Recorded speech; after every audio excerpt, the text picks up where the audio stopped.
Hello YouTubers and welcome to another episode of the vlogs. Today I've had my haircut, as you can see. Let me know in the comments below what you think. But always good to have a fresh trim for big things coming up. For example, trials this weekend. So trials is only a couple of days away. This is Thursday, Throwback Thursday. We've already made it through hump day, almost the end of the week, almost time for the weekend. But look over here at the regatta stuff for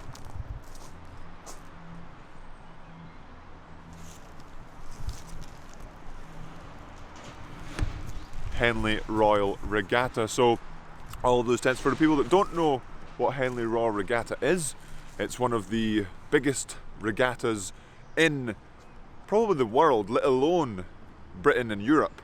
So it's a 2-lane race course and a knockout system over sort of Wednesday to a Sunday. But it's a really exciting place to be in the rowing calendar in July, or end of June, July. But they've started preparing for it. It's a massive event to prepare for, so they start very early.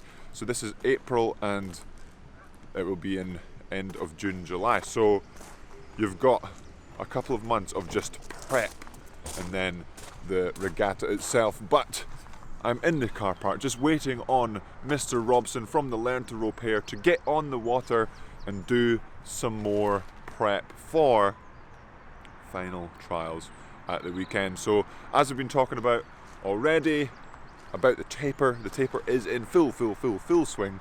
So yesterday we had a short day, today we're going to have a short day, and tomorrow we're going to have a short day, but we're still trying to do a little bit of intensity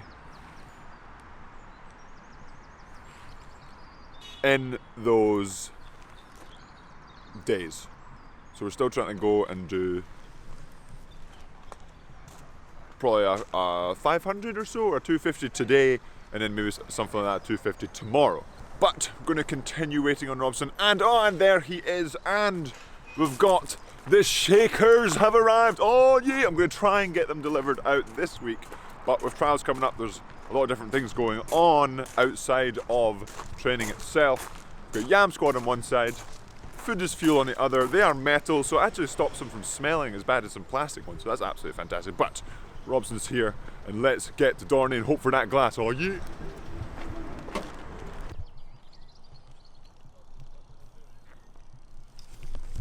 And we've made it to Dorney Lake, a lovely safe trip in Robson's vehicle. But today we're talking about fueling up for trials, whether you should carb load, eat loads of food, do loads of different stuff, and extra mega fuel. Because remember, food is fuel for trials itself. But we'll get to that after the first session. First session we're going to get on that glass before the infamous crosswind kicks up. So let's go get changed, let's get ready to train today. Yeah, buddy!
And we have made it onto the dock after another session in the, you guessed it, a Learn to Row pair. Yeah, buddy! But now, putting the Crocs on to transport this boat to where it lives, and then we're going to get some fuel, because remember, food is fuel, and then we're going to get back on the water, do some prep, do some higher rate stuff to sharpen up a little bit, because there's only a little bit of sharpening up left to do. So let's get to all of that. Oh yeah! And we've made it into the crew room after a delicious paddle to have some delicious food. We've got some pasta here this morning. Unfortunately, the breaded egg toast drought continues for another day. I actually had some yesterday, but I forgot to. It was all done after training. So we've got some pasta with some chorizo, some sausage and some meatballs in there. Absolutely delicious little bit of food this morning to fuel up on, because remember, food is fuel. And we're going to discuss a little bit about food up to trials, fueling up for trials, or not so much trials themselves, but a big race or something that you want to really perform well on. So we'll ask Robson and George what to start with, their favourite meals pre-big race. So we'll go with the night of to start with. The night of meal. Night before, yeah. Well, I've got two. Because you don't have one. Well, no, because when I at final trials this year, I'll be at home, so I can cook whatever I want. So I'll probably make a bolognese. But at the first two trials, when I'm away in Boston, I have exactly the same. I always have the same thing. I always have cheese and tomato, garlic, pizza bread, and a calzone at whatever Italian restaurant. Because we always go to an Italian restaurant before trials. And so there's no kitchen. So I always have a calzone and a garlic bread. And George, what's your? I would always have pasta, just because even if you feel like you don't need it, you've got food in the belly and you're like, yeah, I'm ready to go. Because remember, food is fuel. Sam, would you like to let us know what your favourite meal is before a big race would be the night before, after she chows down on her bagel for breakfast? Okay, she's going to think about it. So, what I would agree with the calzone options, with the pasta options, and the higher carb options, but for me it's trying to make, eating a lot, but making sure it's easily digestible. So, yes, a calzone probably, or a pizza, or some pasta, some rice dish, and then with meat options, trying to stay away from beef and other heavy meats that just sit in your stomach. So for the next day, your body is using all the energy it has been given, rather than sitting in your stomach and then using energy to still digest the next day. So that's a bit nitpicky, but that's what I feel like. You want to sit on the start line how you are comfortable. So if you are comfortable feeling hungry, then you feel hungry. If you're comfortable feeling full, then you feel full. But it is all an individual preference in that regard. And then we'll talk a little bit more about fueling up. Carbo loading, is that a thing for rowing? We'll talk about that as well. Unfortunately, my housemate Tim Clark, the nutritionist, is not here. He is currently in Sri Lanka. So we could have spoke to him today about nutrition for a big race. Maybe I'll message him and see if we can get on a Skype call later. But now it's time to continue fueling up, because Sam couldn't remember what she likes to eat pre-race. Oh yeah.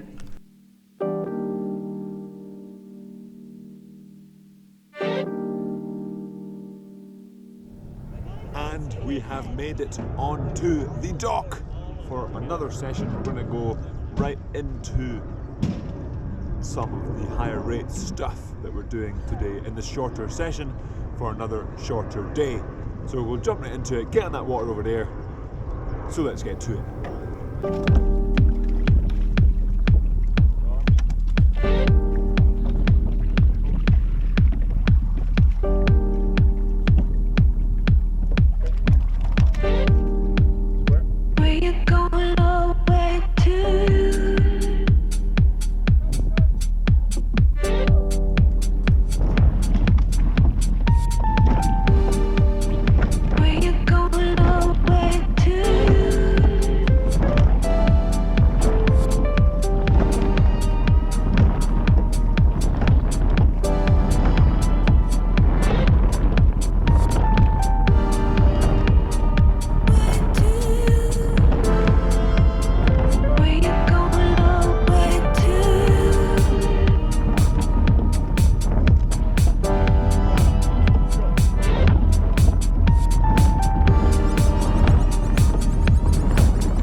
missed it. We've made it back onto the dock probably for the last time, or it is for the last time until trials this weekend. So we get to go to Caversham. We're going to de-rig, get the boats in the trailer, and then send them to Caversham while we go and fuel up, relax, have another chill afternoon, fueling up, maybe having another afternoon nap, making sure that all the energy is in the body for trials, not wasting energy on things like sitting in the sun getting a tan, even though it is very important for summer coming. But decent little sprint work there with Robson in the Learn to Row pair, and now it's time to get out the boat and get to the rest of the day. Oh yeah. And we have made it back to the club to fuel up, but got a little bit of a surprise for Robson. I made, well, you'll see what I've made, t-shirt related for Robson. Hopefully he likes it. Hopefully it fits us, because there's two of them. But we're going to see what Robson thinks. I'll let him open the package and see if he likes it. But let's go find out. Oh yeah. And here he's got his package.